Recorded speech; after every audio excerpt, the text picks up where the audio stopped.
Kahit gaano pa kasakit ang nararamdaman mo ngayon, balang araw magiging kwento na lang ito pagdating ng panahon. Kaya okay lang na masaktan ngayon. Ang mahalaga, may aral kang napulot sa kwento mo pagdating ng panahon. Lumilipas ang panahon, kabiyak ng ating gulita.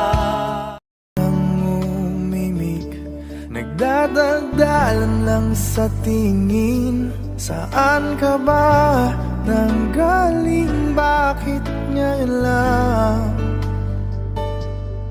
Okay, tagal kitang hinanap. Okay, tagal ko rin nangarap na makapiling ka, o aking mahal.